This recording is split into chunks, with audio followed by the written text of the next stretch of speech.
예, 아유, 이렇게 만나 뵙게 돼서 너무 반갑습니다. 그래서 제가 오늘 제가 이렇게 오늘 말씀에 앞서서 항상 제 자신을 제가 돌아보는데 정말 제 구원받은 것조차도 구원을 받을 수 없는 그런 아주 비참한 그런 신분인 저를 언제 그냥 지옥에 보내도 아무 상관없는 저를 불쌍히 여겨주시고 구원해 주신 그 하나님의 은혜도 너무 감사드리지만 또 이렇게 이 하나님의 큰 이렇게 그 영광스럽고 이 귀한 말씀을 이렇게 참으로 부끄러운 사람, 이렇게 천한 저 같은 사람에게 이걸 선포할 수 있는 기회를 주신 그 하나님께 너무나 영광과 찬송을 드립니다. 제가 오늘 아침에 제가 이제 설교를 준비하면서 제가 묵상을 했어요. 하면서 저는 그런 생각이 들더라고요. 이 세상에서 가장 불행한 사람이 누구일까? 이 세상에서 가장 행복한 사람이 누구일까? 제 자신을 돌아보면서 제가 이제 그런 생각을 했어요. 뭐냐면 여러분이 이 세상에 태어나서 지금까지 살고 있지만 아마 이 세상에서 가장 불행한 사람은 저는 누구라고 생각하냐면 나를 진정으로 사랑하는 사람, 정말 나를 위해서 뭐든지 다 해줄 수 있는 나를 진정으로 사랑하는 그런 사람을 만나본 경험이 없는 사람이라고 저는 생각을 해요. 그렇잖아요. 그 사랑을 받아본 적이 없는 사람은 그런 사랑을 할 수가 없어요. 그리고 이 세상이 너무나 힘들어요. 왜? 모든 사람이 나를 대하고 나를 만날 때 어떤 목적을 갖고 만나는 거예요. 그런데 어느 날 우리가 그런 세상에 살다가 정말 나를 위해서 모든 것을 희생하고 진심으로 나에게 어떤 조건을 바라는 것이 아니라 나를 사랑해주는 그런 분을 만난 사람은 아마 이 세상에서 정말 그렇게 행복한 사람이 있을까? 저는 그런 생각을 해요. 그래서 오늘 이 시간을 통해서 하나님의 말씀, 오늘 본문 말씀을 가지고 우리가 하나님의 뜻이 무엇인지, 그리고 우리가 그 하나님에 대한 믿음이 무엇이고, 그리고 하나님께서 우리에게 무엇을 요구하시는지 그걸 한번 돌아보는 그런 시간을 갖고 정말 그 하나님께 영광 드리는 그 시간을 가져보도록 하겠습니다. 먼저 이제 오늘 이제 본문 말씀 보시면은 두 부류의 사람이 나와요. 그렇죠? 여기 보시면은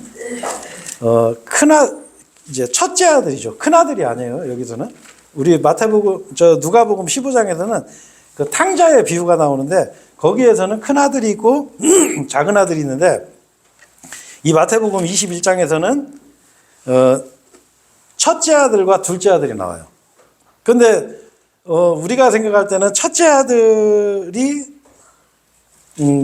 아들과 둘째 아들이 이 교리적으로는 조금 이제 이게 순서가 바뀌어서 나오는데 첫째 아들은 뭐냐면 아버지가 포도원에 가서 일하라라고 명령을 하죠. 아버지가. 야, 너 포도원에 가서 일 좀 해라. 그런데 여기 보시면 첫째 아들은 29절에 뭐라고 하죠? 저는 안 가겠습니다. 이래요. 근데 안 간다고 해놓고서 이렇게 가만히 생각하니까 자기 양심에 이게 걸리는 거야. 아, 우리 아버지가 나한테 그렇게 자상하시고 나한테 모든 걸 다 주신 나를 낳아주신 그 아버지가 나한테 야, 너 포도원에 가서 일 좀 해라. 그런데 아, 싫어요. 했는데 이게 마음이 걸리는 거예요. 그래서 다시 돌이키고 갔어요. 자, 근데 둘째 아들은 여기서 보면 아들아, 너 포도원에 가서 일해라. 그렇게 하니까 뭐라고 그러세요? 30절에 보면 저는 가겠습니다. 이랬어요. 근데 안 갔어. 결론은. 그렇죠? 그러니까 그러면서 예수님이 뭐라고 하시냐면 야, 누가 아버지 뜻을 행했냐. 이 아주 너무나 쉽고 너무나 단순한 진리거든요. 우리가 생각해도 어느 누구나 쉽게 판단할 수 있어요. 아버지 말을 저 안 할래요 했는데 돌이키고서 한 첫째가 아버지 뜻을 행한 거거든요. 그 예수님께서 이걸 통해서 그 당시에 그 유대인들에게 큰 메시지를 예수님께서 이제 주셨어요. 그래서 먼저 요 말씀을 이제 나가기에 앞서서 이제 성경에서는 먼저 그 이스라엘 민족의 위치를 우리가 봐야 돼요. 성경에서는 우리가 흔히 교회 다니는 분들이 그런 말을 참 많이 하죠. 무슨 말 많이 하냐면 이 땅의 빛과 소금이 돼요. 그런 말 많이 들어보셨죠? 예. 빛과 소금 같은 존재가 돼야 된다. 이렇게 얘기하는데 교리적으로는 이게 예수님께서 말씀하신데 예수님이 그 이스라엘 민족에게 하신 말씀이에요. 왜냐하면은 구약 시대는 하나님께서 명확한 의의 기준, 그 선악의 기준을 샘플로 제시한 게 없었어요. 뭘로 주셨냐면 율법으로 주셨어요. 그 율법을 누구한테 주셨냐면 이스라엘 민족에게 이 율법을 주신 거예요. 그래서 이스라엘 민족을 통해서 이 세상 사람들에게 빛과 소금의 역할을 하도록 이 교리적으로는 그렇게 이스라엘 민족의 역할을 주셨거든요. 그리고 또 한 가지는 이제 신명기 14장 2절에 보면 하나님께서 이스라엘 민족을 거룩한 백성이요 그리고 너를 선택했다 이렇게 말씀하시거든요. 그리고 모든 민족들에 의해 독특한 백성이라고 그랬어요. 왜? 하나님의 율법을 받은 민족이기 때문에. 그래서 이제 하나님께서 그 이스라엘을 통해서 우리에게 주시는 교훈들이 아주 많아요. 그래서 여러분 뭐 사실 우리가 그리스도인들은요 구원받는데 뭐 성경 이거 다 안 읽으셔도 돼요. 그냥 뭐 로마서, 요한복음 아니면 그 저기 사도 바울 서신서 그 좀만 봐도 얼마든지 누구든지 다 구원받을 수 있거든요. 그리고 우리가 신앙생활 하는데도 그렇게 부족함이 없어요. 그런데 우리가 왜 이런 두꺼운 성경을 다 읽고 공부하고 우리와 시대나 배경이 다른 그 구약의 내용들을 공부하는 이유는 뭐냐면 하나님께서 이거를 우리에게 기록해 주신 이유가 있어요. 그게 고린도전서 10장 11절에 보면 이렇게 말씀하고 있어요. 모든 일의 본보기로 이런 모든 일이 벌어진 것이라 하나님께서 말씀하시면서 뭐냐면 이 세상 끝에 사는 우리들에게 권고로 기록한 권고. 이걸 그러니까 하나님께서 어떤 그 사건들을 보면서 너희들 여기서 권고하시는 거예요. 이렇게 교훈을 받아라.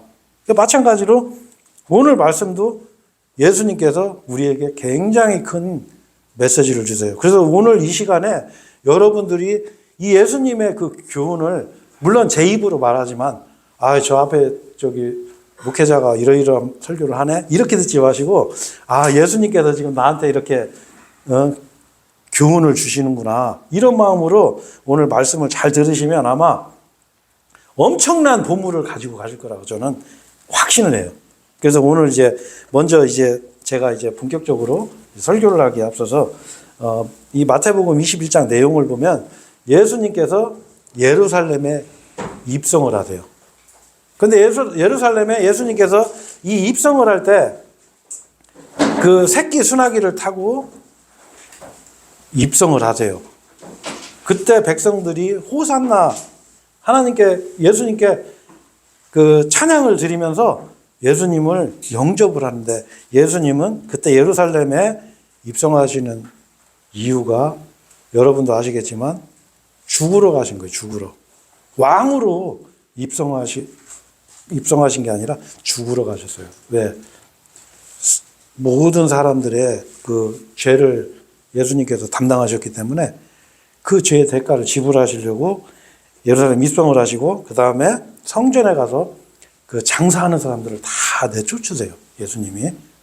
성전은 장사하는 곳이 아니다라고 하면서 다 내쫓는 이런 사건이 있었고 또 하나의 사건은 뭐냐면 무화과 나무가 하나가 있는데 잎만 무성하고 열매가 하나도 없는 거예요. 그래서 예수님이 그 무화과 나무를 저주를 해요. 그래서 그 무화과 나무가 말라버리는 그런 일이 있었고 근데 그때 그 예루살렘에 오신 그 예수님에게 그 당시에 그 제사장들과 그리고 서기관들 그리고 바리새파 사람들이 예수님을 공격을 하고 예수님을 죽일 구실을 찾는 이런 와중에서 이런 일이 벌어졌어요. 자, 그래서 예수님이 이제 뭐라고 하시냐면 첫 번째로 첫째 아들.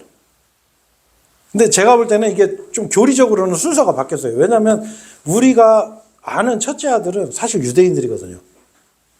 하나님이 먼저 선택하신 분이 첫째 아들이에요. 그런데 누가복음 18장에서 보면, 15장에서도 보면 그 돌아온 탕자의 그 비유를 봤을 때도 그 첫째 아들이 그 유대인이었거든요. 예수님께서 비유를 하신 게. 그런데 요 마태복음 21장에서는 이 교리적으로 볼 때 이방인들을 첫째 아들로 말씀하세요. 왜냐? 우리는 안 가겠습니다 하고 살던 사람들이에요. 우리는 하나님을 몰랐어요. 그죠? 여러분도 마찬가지일 거예요. 저도 마찬가지였어요. 저도 정말 부끄러운 삶을 살았어요. 하나님도 몰랐고, 물론 이제 성당에는 다니고 했지만 하나님이 누군지 몰랐어요. 예수님이 누군지도 모르고 내 마음대로 내 의지대로 살았단 말이에요. 그죠? 그렇게 살았는데 어느 날 내가 하나님이 누군지 알았어요.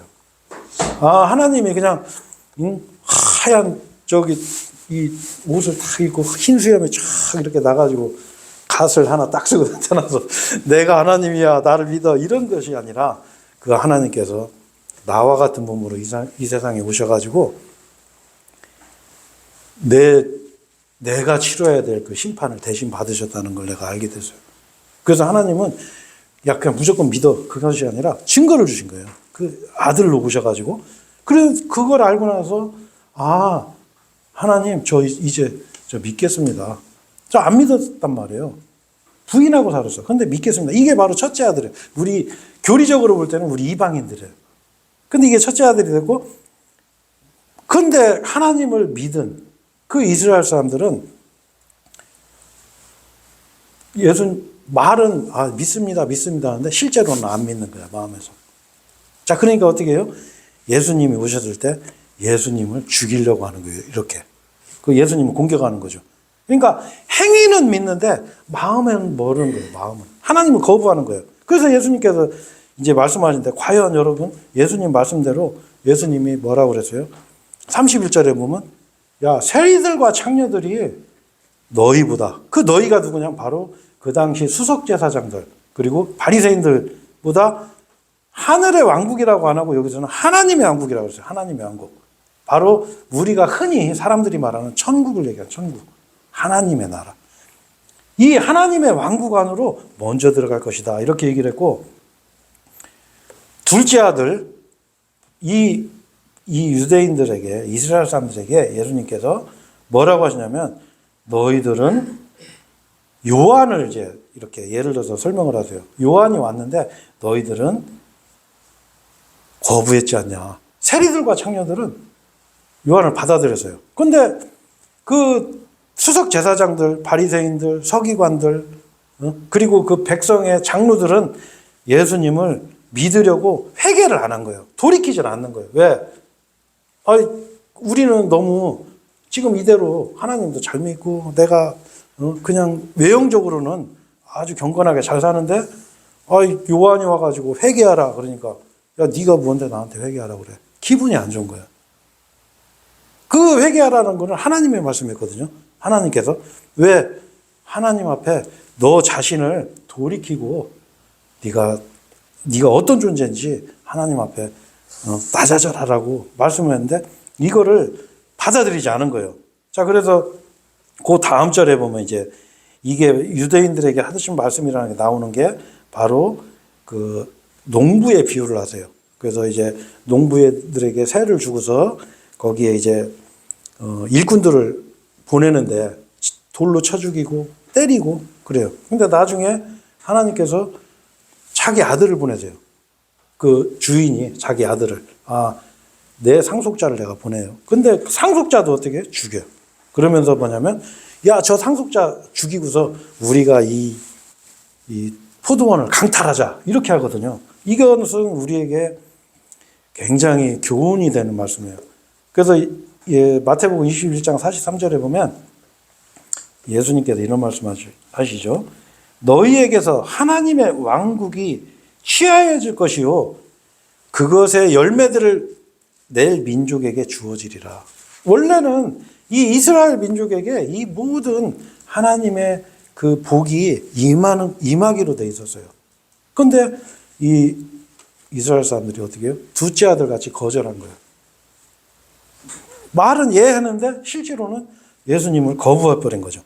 자, 그래서 이게 바로 이 비유가 교리적으로는 그 당시 이스라엘 사람들에게 이렇게 하신 말씀이다라는 걸 알 수가 있죠. 그래서 이제 이 첫째 아들에게 이 은혜가 돌아가는 거예요. 첫째 아들. 마치 우리 같은 사람들. 우리는 하나님을 거부했단 말이에요. 이런 사람을 하나님께서 찾는 거예요.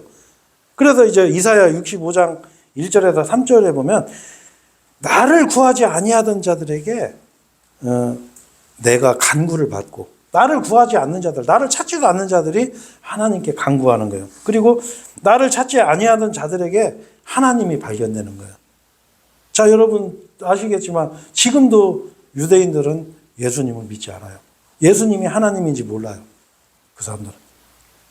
지금도 거부하거든요. 그런데 우리는 어떻게 해요? 그 사람들보다 더 하나님에 대한 지식이 확실하고 그 사람들이 받지보다는 그 하늘의 영적인 복을 받았거든요. 그죠? 그러면서 나의 이름으로 불리지 아니하던 민족에게 말하기를 나를 보라 하였도다. 하나님께서 이렇게 말씀하시는 거예요. 하나님을 몰랐던 그 이방인들, 그리고 하나님을 거부하던 사람들이 먼저 하나님을 만나게 되는, 먼저 은혜를 받는 그런 것이다라고 말씀하는 거예요. 그래서 여러분 이 예수님 앞에서는, 예수님이 지금 무슨 말씀하시냐면, 여러분 지금부터 잘 들으셔야 돼요. 자, 예수님 앞에서는 두 부류의 사람이 있어요. 두 부류의 사람. 여러분 다 이번 시간 졸아주셔도 돼요. 근데 이거 잘 들으셔야 돼요. 두 부류의 사람 뭐냐? 첫째 아들 같은 사람이 있고 둘째 아들 같은 사람이 있어요. 자, 여러분 한번 생각해 보세요. 이게 굉장히 중요한 거예요. 왜 그러냐면 우리가 하나님을 믿는다고는 하지만 행위로는 부인하는 사람들이 너무나 많은 시대에 살고 있어요. 오늘 이 예수님 말씀을 통해서 나 자신을 한번 대입을 시켜보시면 돼요. 내가 정말 하나님 믿는가? 여러분 이걸 오늘 발견할 수 있을 거라 저는 확신해요. 자, 예수님 앞에서는 예수님 뭐라고 그러세요? 첫째 아들과 둘째 아들 얘기했어요. 자, 아버지의 말씀을 거부했지만 돌이키고 아버지의 말씀을 따른 첫째 아들과 대답은 했지만 아버지의 말씀을 거부한 둘째 아들에 대해서 얘기를 하고 있어요. 자, 첫째 아들은 어떤 사람들일까요? 이 두 부류의 사람 중에. 자, 한번 나 자신을 한번 돌아보자고. 자, 첫째 아들은 말 그대로 주님을 모르고 내 마음대로 살았던 사람이에요. 여러분도 다 마찬가지일 거예요. 여러분 지금까지 주님 모르고 내 마음대로 살았어. 제가 사람들 만나서 상담할 때 그런 말 많이 하세요. 선생님 혹시 내 인생의 가장 결정적인 순간에 단 한 번이라도 하나님께 여쭤본 적 있습니까?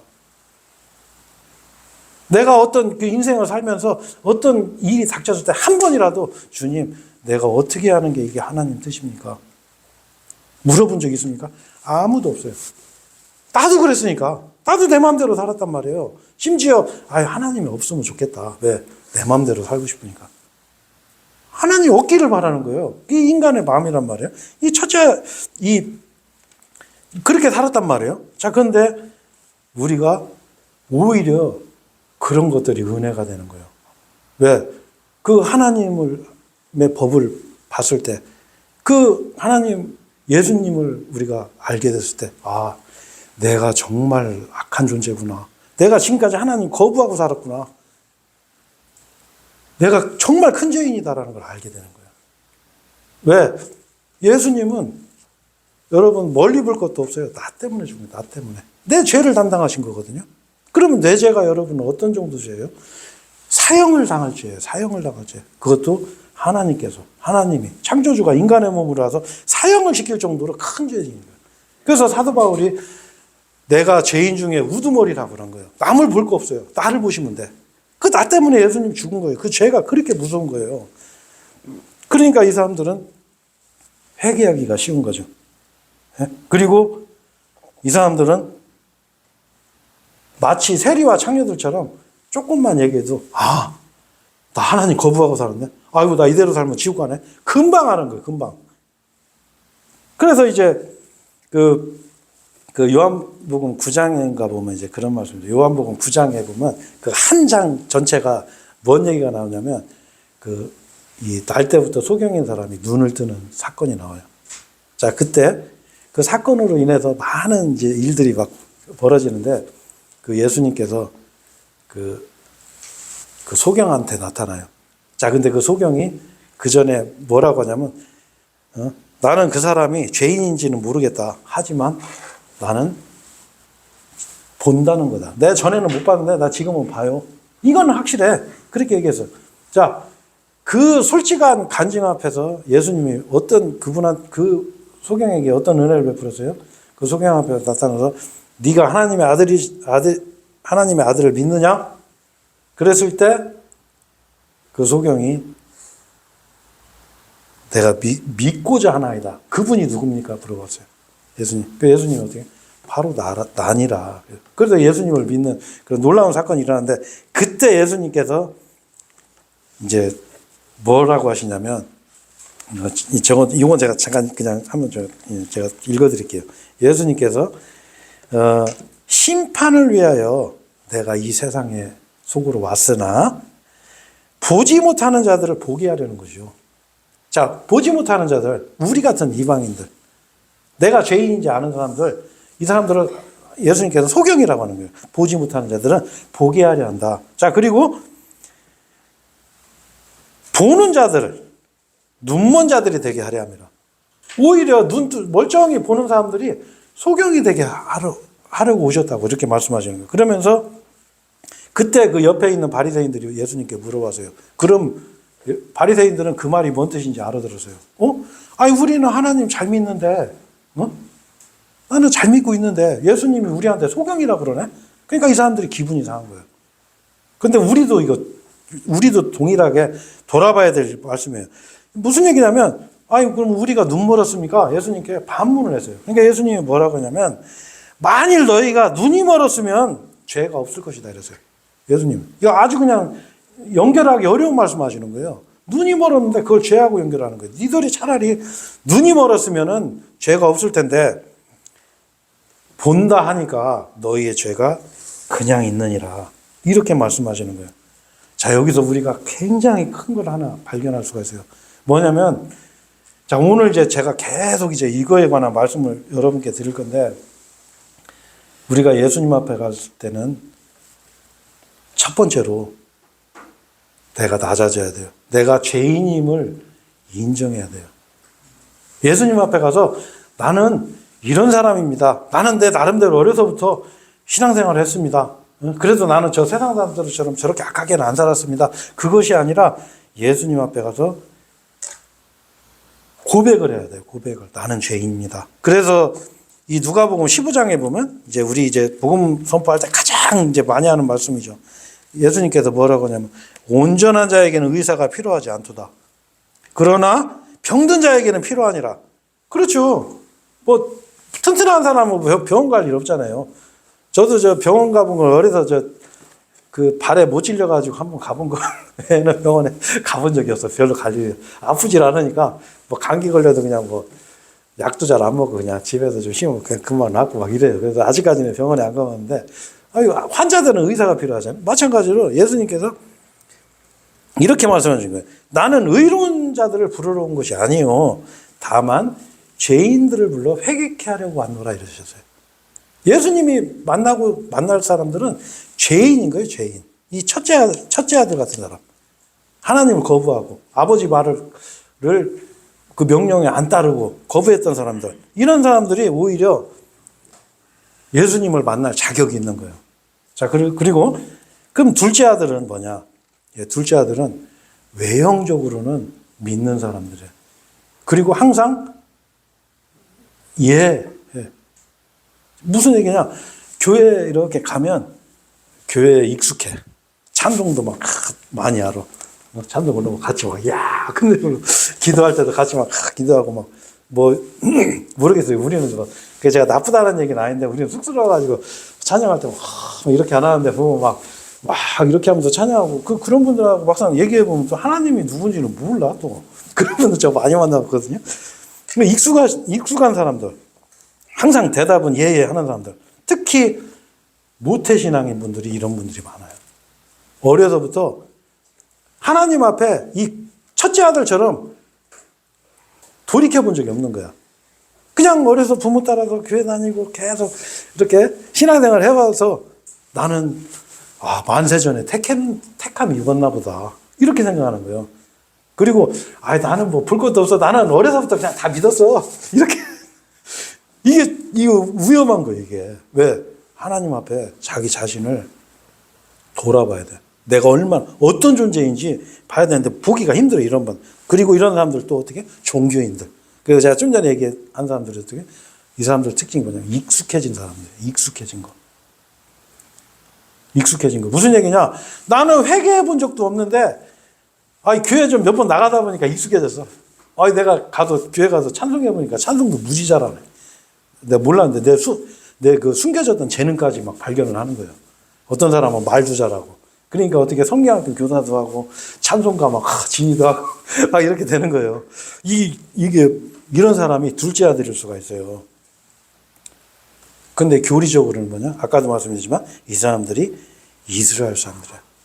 자, 이스라엘 사람들을 보면서 우리가 아주 큰 교훈을 우리가 얻을 수가 있어요. 뭐냐면 이 사람들이 예수님께서 이 사람들한테 뭐라고 하시냐면 바로 그 마태복음 23장 23절에 보면 너희가 박하와 아니스와 쿠민의 11조를 내면서 아주 그냥 그 채소, 그 향신료를 까지 쪼개서 11조를 철저하게 내는 거예요, 이 사람들은. 자, 그런데 율법에 더 중요한 사안들인 율법에서 가장 중요한 게 뭐냐면 공의.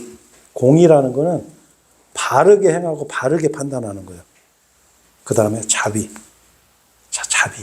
이 자비는 엄청난 거예요, 여러분. 우리가 이런 생각할 수가 있어요. 우리가 예수님의 십자가의 죽음을 보면서 우리가 뭐를 해야 돼요? 우리가 양심이 밝아져야 돼요. 왜? 내가 지은 죄들로 인해서 예수님이 저렇게 비참하게 죽으셨다.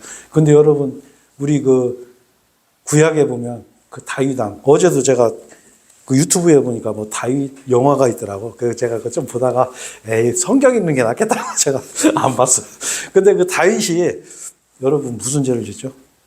그 하나님이 합한 사람이 자기 부하 장수의 아내를 빼서요.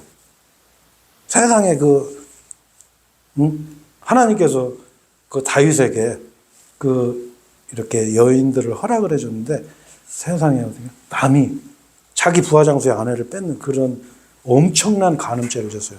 자, 그리고 어떻게 그 죄를 숨기기 위해서 다윗이 결국에는 무슨 죄를 지죠? 살인을 해버린 거예요. 그 자기 부하 장수를 죽여버렸어요. 자, 그러면 여러분 율법에 따르면 그런 사람은 어떻게 돼야 돼요? 사형이에요, 사형. 그건 희생제사가 없어요. 용서가 안 돼. 근데 다윗은 용서를 받았네? 성령님이 안 떠나셨어요.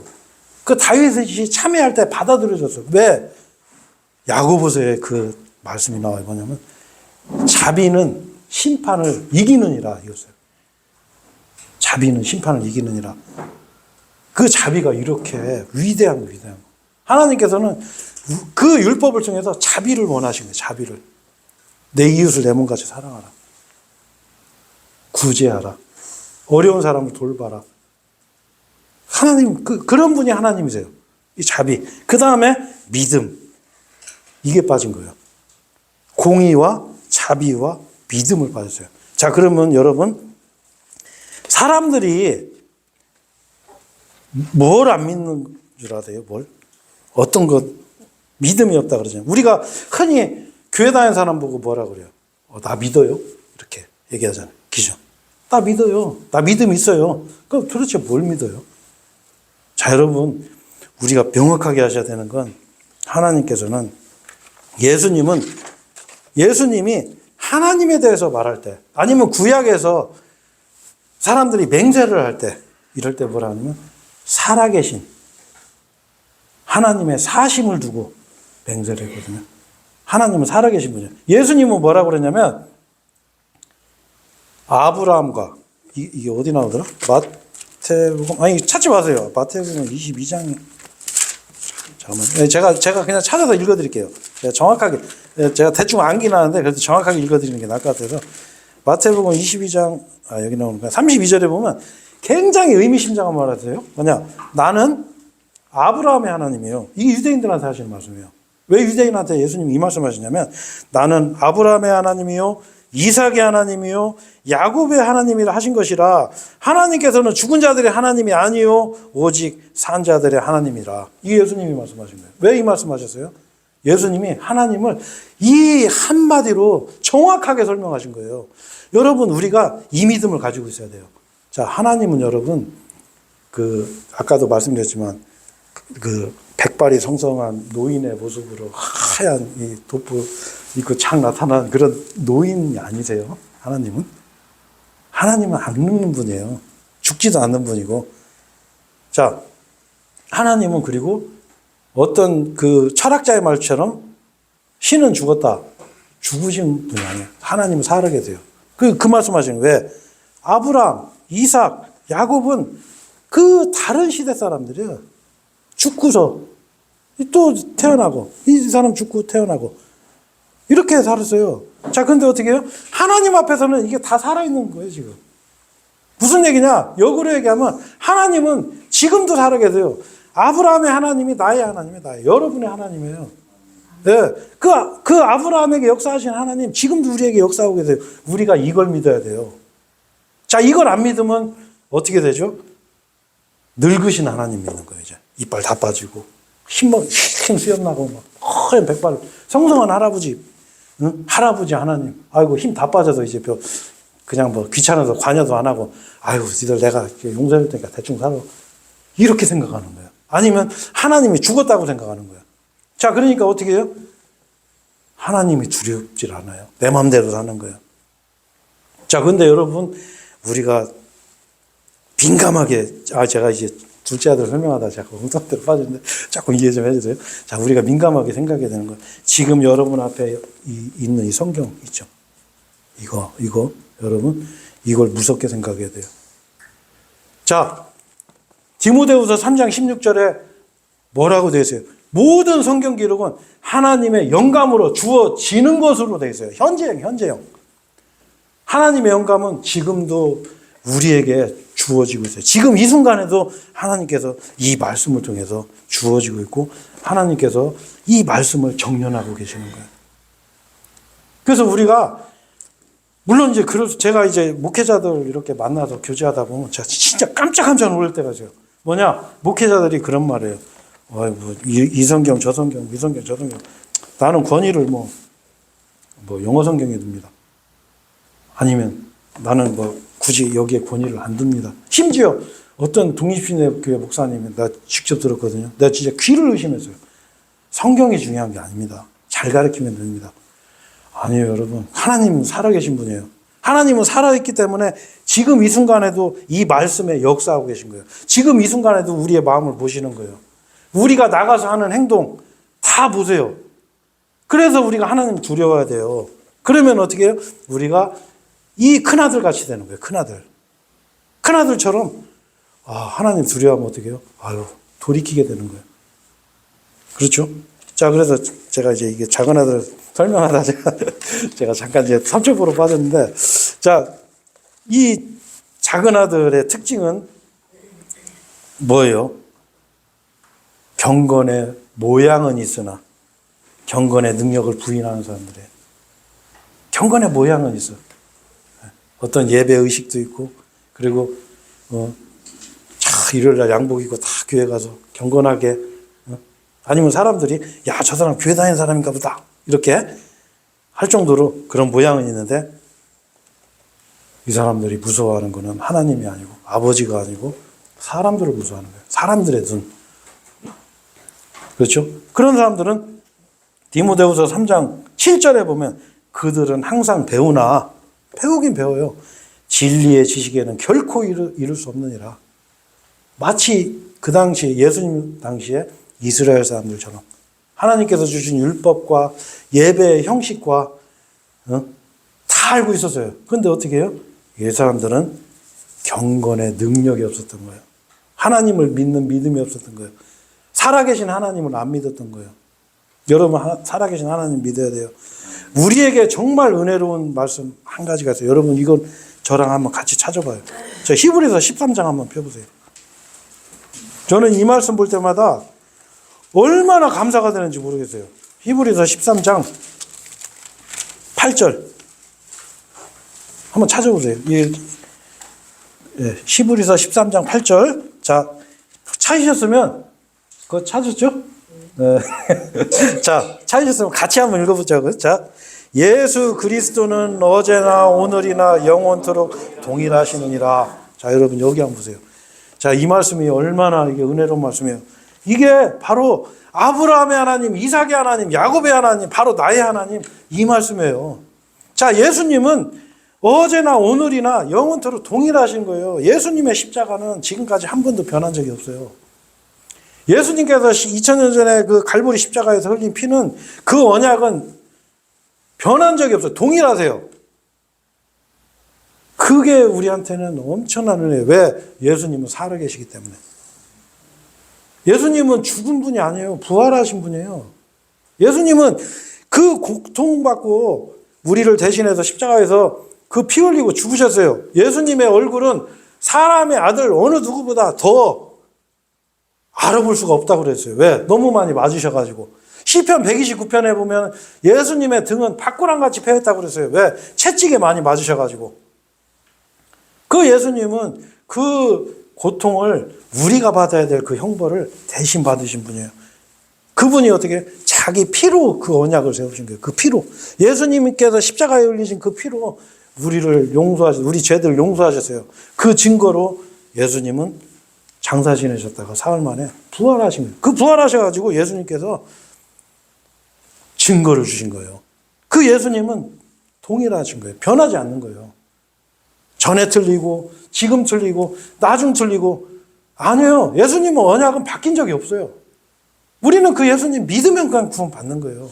그 예수님의 피는 지금 이 순간 지금 우리에게 그대로 변함없이 적용되는 거예요. 이게 바로 살아있는 믿음, 살아있는 믿음. 살아계신 하나님 믿는 거예요.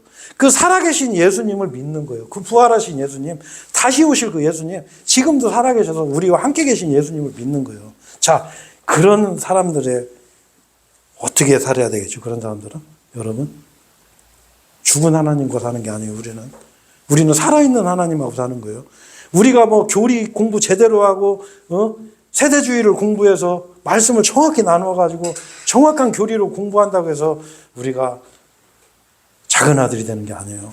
저 큰 아들이 되는 게 아니에요. 저 첫째 아들이 되는 게 아니에요. 제가 이게 자꾸 섞여서 첫째 아들이 되는 게 아니에요. 오늘 뭐예요? 이 살아계신 하나님을 믿는 거예요. 이 살아계신 예수님을 믿는 거예요. 하나님은 아브라함의 그 하나님이 나의 하나님이고 그 십자가에 2000년 전에 달린 그 예수님 그리스도는 지금도 나의 주님이세요. 그 피는 지금도 그대로 유효해요. 그분의 언약은 바뀐 적이 없어요. 그래서 우리가 이런 믿음으로 살아가야 되는데 이스라엘 사람들은 그 당시에 어떻게 했어요? 경건의 모양은 있는데 경건의 능력이 없어요. 공의와 자비와 믿음이 없어요. 우리도 그럴 수가 있어요. 우리도 그냥 대답은 교회 일요일날 교회 나가서 그냥 예배 드리고 찬송 드리고 기도하고 그럴 수 있어요. 근데 마음은 멀 수가 있는 거예요.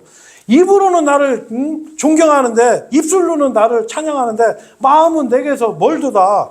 여러분 한번 나 자신을 생각해 봐요. 내가 정말 마음으로 그 살아계신 하나님을 정말 내가 사랑하는지 찬양하는지 내가 주님이 지금 내 앞에 나타났을 때 그 앞에서 무릎 꿇고 제가 가장 사랑하는 분은 바로 당신입니다. 이렇게 고백할 수 있는지 한번 내 자신 돌아봐야 돼요. 만약에 그렇지 않다면 여러분 오늘 이 시간에 여러분 이 큰아들처럼 돌이키셔야 돼요. 큰아들처럼 돌이켜야 돼요. 주님, 제가 잘못 살았습니다. 아니 세상에 나를 살려주신 분보다 더 중요한 게 뭐가 있어요? 자, 우리가 로마서 10장의 말씀에 이런 말씀이 있어요. 네가 만일 주 예수를, 여러분 이게 구원받는 조건이에요. 구원에 조건이 있어요. 물론 이 구원은 우리한테 거저 주셨지만 조건이 있어요. 네가 만일 주 예수를, 잘 들으세요 여러분, 네 입으로 시인하고 하나님께서 그분을 죽은 자들로부터 살리신 것을 너의 마음, 지식이 아니에요. 마음으로 믿는다면 너는 구원을 받으리니 사람이 마음으로 믿어 의에 이르고 입으로 시인하여 구원에 이르느니라. 자, 뭐예요? 일단 주 예수를 시인해야 돼요. 예수님이 주님이라는 거 내가 시인해야 돼. 그 다음에 뭐요? 그분이 부활하신 거를 하나님께서 다시 되살리신 거. 살아나셨단 말이에요. 살아계신 분이에요. 나를 대신해서 죽으시고 내 죄값을 다 지불하시고 살아나신 분을 믿는다면 이게 조건이에요. 이걸 믿어야 돼요. 마음으로. 뭘로? 마음으로. 왜? 여러분 한번 생각해 보세요. 정말 어떤 사람이 나를 대신해서 나를 죽기까지 사랑했어요. 여러분 그 사람 앞에서 뭘 하겠어요? 그 사람한테 뭘 주겠어요? 목숨을 줬는데 나한테. 나는 그 사람한테 뭐 주겠어요? 돈 줘요? 아니면 내가 어떤 뭐 행위를 줘요? 줄 거 없어요. 내가 줄 수 있는 건 내 마음이에요. 내 마음. 주님, 나를 위해서 주님께서 죽어주셨는데 나도 주님 위해 죽겠습니다. 이 마음이에요. 이 마음. 이거를 하나님께서는 그 마음으로 믿는다는 게 바로 이거예요. 여러분. 여러분이 오늘 이 순간에 지금 각자 무슨 생각하는지 저는 몰라요. 오늘 이제 좀 일이 있어 우리 지체분들 좀 못 오신 분들도 계신데 모두 마찬가지예요. 오늘 마음으로 이 첫째 아들처럼 주님, 내가 이제 하겠습니다.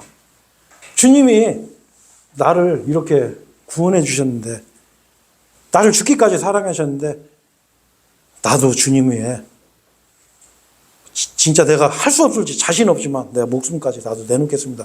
이런 돌이킴이 여러분에게 필요하다. 저는 그렇게 생각해요. 그것이 진정한 하나님의 자녀라는 증거가 아닌가. 저는 이제 그렇게 생각해요. 그래서 오늘 이 말씀을 통해서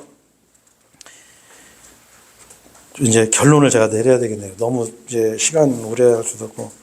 첫 번째로, 내가 얼마나 주님 앞에 비참한 존재였었는지 여러분, 그걸 한번 생각을 해보세요. 내가 과연 얼마나 내가 주님과 무관하게 살았고, 주님을 거부하고 살았고, 내가 얼마나 악한 존재인지 생각하셔야 돼요. 그리고 우리는 겸손해야 돼요. 주의 죄인임을 인정해야 돼. 지옥 가도 마땅한 죄인임을 인정하고. 자, 그리고 또 한 가지, 예수님으로 만족하는. 내 입에서 예수 그리스도의 십자가 외에는 어떤 것도 자랑하지 않는다는 그 갈라디아서 그 6장인가 그럴 거예요. 그 말씀이 있어요. 어느 것도 내 입에서 예수 그리스도 외에 자랑하지, 십자가 외에는 내가 자랑하지 않겠다는 그런 말씀대로 정말 그런 마음을 내가 갖고 있는지. 그리고 나의 최종 권위는 과연 혹시라도 어떤 교단이나 어떤 성경이나 아니면 어떤 교회나 그런 게 아닌지 한번 돌아봐야 돼요. 나의 최종 권위는 뭐예요? 바로 주 예수 그리스도여야 돼요. 그게 아니면 여러분 믿음 가짜일 수가 있어요. 정말 그게 중요한 거예요. 자, 그래서 여러분 우리가 어떻게 살아야 되냐 이제 이러면 돼요. 여러분 한번 생각해 보세요. 여러분 유명한 목사님들, 유명한 사람들 한번 생각 딱 떠올르세요. 그러면 그 사람은 뭐가 떠올라요? 어떤 목사님은 생각하면 욕 잘하는 목사. 여러분 떠올리시죠? 머릿속에? 그죠? 자, 그리고 어떤 목사 하면 그 사람은 어떤 굉장히 세상적으로 유명한 사람. 이런 게 떠오르잖아요. 우리는 그러면 안 돼요. 우리는 저 바보 같은 사람. 예수님의 미친 예수쟁이. 말만 열면 그냥 십자가가 어떻고 그런 사람. 그렇게 우리는 그런 삶을 살아야 돼요. 그게 하나님께 영광 돌리는, 그게 마음으로 믿는 거예요. 그게 돌이킨 사람이에요. 큰아들처럼.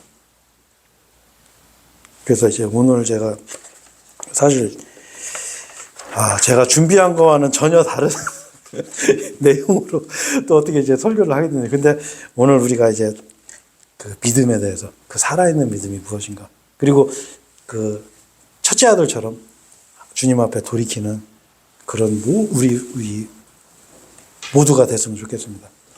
기도하겠습니다.